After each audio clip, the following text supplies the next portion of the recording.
ഓരോ ഷേപ്പിലാണ് പെണ്ണുങ്ങളുടെ കഴുത്തിലെ കെട്ടുതാലി. എന്നെ നമ്മുടെ സഹോദരിമാരുടെ കഴുത്തിലെ താലിയുടെ പേര് മിന്നു, തീ ജ്വാല. പന്തക്കോസ്ത് പരിശുദ്ധാത്മാവ് തീനാളത്തിന്റെ ഷേപ്പിൽ വന്നുകൊണ്ട് തീ ജ്വാല, മിന്നു, ഇതാണ് ക്രൈസ്തവ താലി. ഹിന്ദുക്കളുടെ പെണ്ണുങ്ങളുടെ കഴുത്തിലെ താലിയുടെ പേര് ആലിലത്താലി. കൃഷ്ണന്റെ മരമാണ് ആല്. ആൽമരത്തിന്റെ എരിയുടെ ഷേപ്പിൽ വീതി കൂടി പരന്ന താലി, അത് ഹൈന്ദവ താലി. പാലസ്തീനായി ചെല്ലുമ്പോൾ ഇസ്രയേലിൽ യഹൂദ പെണ്ണുങ്ങളുടെ കഴുത്തിലെ താലിയാണ് നാണയത്തുട്ട്. അവിടെ ചെല്ലുമ്പോൾ കാണാം കാശ് കുറഞ്ഞ സ്ത്രീ ഒരു നാണയത്തുട്ട്, കൂടിയത് 2, ഒത്തിരി ഉണ്ടോ 5, ഒരുപാടുണ്ടോ 10. അതിന്റെ അർത്ഥം 10 അവമാനം കൂടി പ്രത്യേകം വെച്ചുകൊണ്ടിരിക്കുന്നു എന്നല്ല, ഇത്രയും കാശുണ്ടെന്ന് കാണിക്കാൻ വേണ്ടിയിട്ടാണ്. ഇതാണ് 10 നാണയമല്ലായിരിക്കും അതിൽ ഒന്നുപോയാൽ നമ്പര്. അപ്പം ഇതാണ് ഇതിന്റെ പശ്ചാത്തലം എന്ന് പറയാ. ഒരു കാര്യം ഓർത്തോണം, കെട്ടിച്ച പെണ്ണുങ്ങൾ താലി പോയോ എത്രയും പെട്ടെന്ന് മേടിച്ചിട്ടുണ്ട്. കെട്ടിയന്മാരോർത്തോണം, ഭാര്യയുടെ താലി പോയോ ഭാര്യ കുരിശു തൂക്കിയാൽ പോരാ, താലി തന്നെയും മേടിച്ചിടണം. അവന്റെ മുദ്രയാണ്. കെട്ടിച്ച പെണ്ണാണ്, കെട്ടി താലി വേണം. കെട്ടിയവൻ മരിച്ചാലും താലി കളയരുത്, ഓർമ്മയ്ക്കായി സൂക്ഷിക്കണം. കേരളത്തിൽ പറയാറുണ്ട്, ലോകയില്ലാത്ത അച്ഛനും താലിയില്ലാത്ത ഭാര്യയും ബോർഡ് വെക്കാത്ത ബസ് പോലെയാണ്. ആദ്യം കൈ കാണിക്കാൻ മുദ്ര കിട്ടും. അവിടെ മുദ്ര കുത്തണമെന്നാണ്. താലി നഷ്ടപ്പെട്ടോ താലി എടുത്തിടണം. ഇവിടെ പറയുകയാണ്, ഈ താലി നഷ്ടപ്പെട്ട സ്ത്രീക്ക് താലി തിരിച്ചു കിട്ടുമ്പോൾ എത്ര സന്തോഷിക്കുമോ അതുപോലെ ഭാവി തിരിച്ചു വരുമ്പം ദൈവം സന്തോഷിക്കുന്നു. He is teaching and promoting the view that all the wives should use THAALI, and is mocking those who don't use it, saying they are like a bus without a board. His view also proves not only his ignorance of the Bible, but also his idolatrous bent of mind. He is unwisely promoting non-essential and even harmful traditions abhorred by the God of the Bible. I will try to prove that his argument is totally baseless and wrong in this matter. I will summarize my argument in just 5 points. Number 1. THAALI is an Indian Hindu custom and practice, but it has no ancient Hindu Vedic scriptural support base. And not even all Hindus in India practice it, as it impedes the equality and self-respect of women. Number 2. The unbiblical and idolatrous practice of THAALI and mantra kodi are considered as the 2 major symbols in the marriage custom of some churches. Number 3. THAALI is talisman or amulet. Number 4. There is more than superstition to talismans. It is spiritually dangerous. Number 5. There is no biblical instruction or basis for the use of THAALI. In fact, the God of the Bible abhors and disapproves the use of it. Now, let us see these points in a little more detail. The unbiblical and the idolatrous practice of THAALI and mantra kodi are considered as the 2 major symbols in the marriage custom of some churches. THAALI and mantra kodi are the particular Indian cultural symbols associated with marriage. In the Syro-Malabar rite, Thalikattu or Minnukattu is supposed to be the most important public ritual by the bride and the groom in a marriage ceremony. Mantra kodi is imposed on the head of the bride by the groom with the assistance of his eldest sister. THAALI is an Indian Hindu custom and practice, but it has no ancient Vedic Hindu scriptural support base. And not even all the Hindus in India practice it, as it impedes the equality and self-respect of women. THAALI is the foremost symbol of the covenant of marriage in India. Bride wears it forever to signify the permanent commitment and loyalty in the marriage. Generally speaking, an Indian woman takes the THAALI to be the most esteemed token of love offered to her by her husband. It is removed only just before the burial. THAALI is also called Mangal Sutra because it represents auspiciousness. By wearing it, a woman announces that she is happy and fulfilled in her life, and this is what makes her auspicious. A Mangal Sutra is a necklace that a Hindu groom ties around the bride's neck, which identifies her as a married woman. This is a social practice widespread in India. It is doubtful whether THAALI has any considerable Vedic or other Hindu scriptural support. The legend has it that the THAALI was originally a tiger's claw or tooth that was tied around the bride's neck by the bridegroom as a gift. The bridegroom himself defeats the tiger without any weapon and brings the tooth to tie in his girl's neck as a token of bravery and courage, symbolizing that he can protect his wife throughout his lifetime from all evils. Tamil Nadu has a long history of performing the marriage without a THAALI, because this is all the more valid in terms of equality and self-respect for women. The THAALI or Mangal Sutra, or the sacred thread tied by the grooms around the bride's neck, was not referred to as a symbol of marriage in the ancient Tamil literature. Sanskrit epics also tell the stories of princes, and none of them tied a THAALI in any Swayamvaram. So, the THAALI is not a symbol of the ancient culture of Tamils or of Hindus. Poems from a later period narrated how a hero presented a nail or a tooth of a tiger killed by him in a one-to-one fight to his lady love as a gift. The heroine preserved it close to her heart by tying it around her neck as a precious jewel. Wearing any cultural symbol reflects an individual's decision. This cannot be forced on anyone. If anyone wants to follow it, he or she has every right to, but no one can force or criticize a person who does not want to wear it.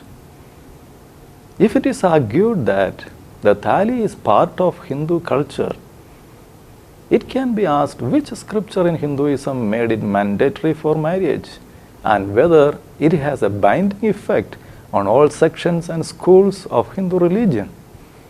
Who made the THAALI or Mangal Sutra sacred? Why should a woman wear this symbol? The self-respect movement in Tamil Nadu and its founder Periyar, who fought for women's rights in all spheres of life in the 1920s and 30s, was instrumental in the amendment of the Hindu Marriage Act 1955, which included Section 7A to declare that the marriage between two Hindus can be solemnized by exchanging garlands, rings, or by tying the THAALI. The self-respect marriage is a legal form of marriage.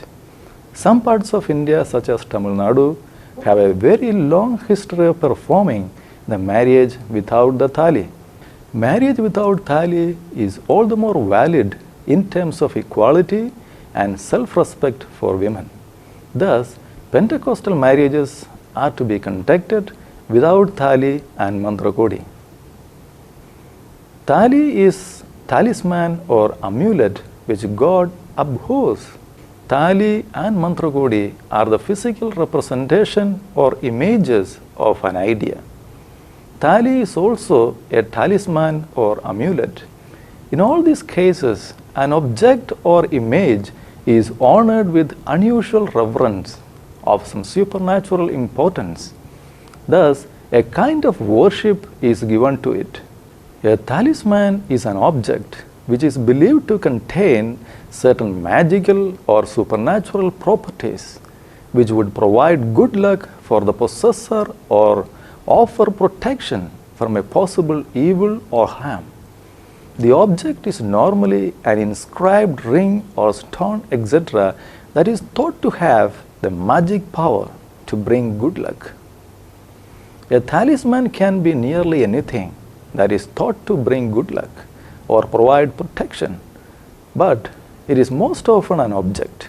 The idea has a long history in all religions and societies from ancient times to the present. Amulets are magic charms worn by people to protect themselves from negative energies, evil and injury, and also to bring good luck. Together with other kinds of talismans, amulets are becoming very popular even today. They are usually crystals, Celtic crosses, or other mystical jewelry worn as pendant on a necklace, or bracelet, or hung on a chain dangling from the rear view mirror of automobiles. These so-called sacred stones and other engraved talismans are believed to have mystical powers which supposedly bring personal protection, success and prosperity. They are often regarded as transmitters of healing energies and positive vibrations that are thought to promote feelings of peace and tranquility. From archaeological evidence, we know that amulets were very common in the ancient cultures of the Bible lands, especially among pagan peoples. What does God say about people who use amulets? The Bible warns us in Isaiah chapter 3, verses 18 to 20. In that day, the Lord will take away the beauty of their anklets, headbands, crescent ornaments, dangling earrings, bracelets, veils, headdresses, ankle chains, sashes, perfume boxes, and amulets. During times of apostasy and idolatry, the Israelites copied the superstitions of the pagan people around them, including the practice of wearing amulets and magic charms. God issued a stern warning to the false prophetesses of Israel who wore amulets. This is what the sovereign Lord says: "Woe to the women who sew magic charms on all their wrists and make veils of various lengths for their heads in order to ensnare people." Whenever amulets, idols, and other magic charms are mentioned in the Bible, God's attitude is against them and those who trust in them. I have hated those who regard useless idols, but I trust in the Lord, as we read in Psalms chapter 31, verse 6. When we feel the need for divine protection to guard us against physical harm or danger, we should trust in God, not some magic amulet or charm. As we read in Psalms 91, verse 2, "I will say of the Lord, He is my refuge and my fortress, my God, in Him I will trust." If we feel a need of protection from evil and demonic powers, God has something far better to offer than amulets and useless figurines. Put on the full armor of God so that you can take your stand against the devil's schemes. You can read this in Ephesians chapter 6. There is more than superstition to talismans. It is indeed spiritually dangerous. Any kind of talisman is an idol, a token of something. That is why the Lord didn't like gods and goddesses in graven images, because the evil spirits frequently accompanied the graven image. Many people wear a tooth. It comes from an age-old custom of wearing one of devil's horns to protect you from the devil. Modern civilized man has said that the savages of the jungles and their animism is all pure superstition. But if you have ever watched a yogi levitate, you will know it is not a superstition. Animism is any kind of religion in which they worship inanimate objects, trees, stones, images, etc. In it, there is the worship of spirits that are supposed to inhabit these objects. It is idolatry which God attacked the most and hated the most, outside of hypocrisy and self-righteousness, which is self-worship. In animism, they worship all kinds of inanimate objects, everything from dolls, graven images, idols, even pictures, talismans or trees or stones or sticks or anything. Druidism is the worship of trees, but it is the worship of the spirits that have inhabited or possessed the trees. They call it animism because they are inanimate objects. They are not animate. Inanimate means it doesn't move. Animate means it moves, has life. In animism, the inanimate thing is moved by a spirit, and worship is given to the spirit.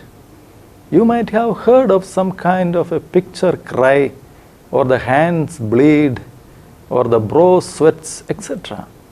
That is how the people would flock there. Now we are getting to the secret of animism and idolatry. If the devil wants you to worship an inanimate object that does not move nor have life, what he would do to make you believe in it, that it does have some power, to have it move or do something, to animate an inanimate object, to give life to something which does not have life. Can devil do it? Yes. In the book of Revelation we see that devil makes a statue speak.